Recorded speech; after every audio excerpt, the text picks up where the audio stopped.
তোমরা অনেকেই অনেকবার আমার রুম ট্যুর করতে চেয়েছো, তো হেই এভরিওয়ান, আমি সঞ্জিতা। আমি নিয়ে এসেছি আমার ছোট্ট রুমের ছোট্ট ট্যুর। তো চলো শুরু করা যাক। রুমে ঢুকেই বাদিকে রয়েছে আমার সুইচ বোর্ড, আর সুইচ বোর্ডের একদম পাশে রয়েছে দুটো ফটো ফ্রেম। ফার্স্ট ফটো ফ্রেমটা আমায় অনামিকা গিফট করেছিল, আর এটা হ্যান্ডমেড ফটো ফ্রেম, আর এটা আমার ভীষণই প্রিয়। আর এই হলো আমার বেড। বেডের একদম মাথার উপরে রয়েছে আমাদের বিয়ের একটা ছবি, আর এটা আমায় দাদারা বিয়ের সময় গিফট করেছিল। বেডের পাশে রয়েছে বেড টুল, আর তার উপরে রয়েছে সুন্দর একটা ফ্লাওয়ার বাস।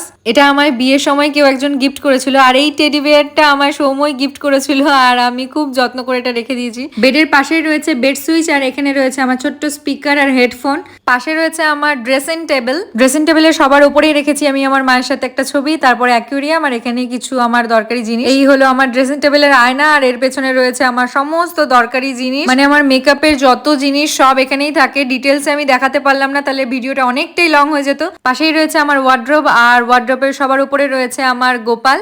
এটাকে তোমরা আমার ছোট্ট ঠাকুর ঘরও বলতে পারো। তারপরে তাকে রয়েছে একটা ক্যালেন্ডার, আর আমাদের বিয়েতে তোলা সব থেকে বেস্ট ছবি। নিচের তাকে যেগুলো খুব দরকার, মানে ফোন, জলের বোতল, এসবই রাখি আমি। ওয়ার্ড্রবের পাশে রাখি আমার হারমোনিয়াম আর তবলা, এটা আমার একদম ছোট্টবেলার। তার পাশে রয়েছে আলমারি, অ্যান্ড গেটের ওপরেই রয়েছে আমার তারামা, যে আমায় সব সময় প্রোটেক্ট করে। তো চলো ভিডিওটা এখানেই এন্ড করছি। তোমাদের কেমন লাগলো অবশ্যই জানিও। দেখা হচ্ছে নেক্সট ভিডিওতে। চলো টাটা।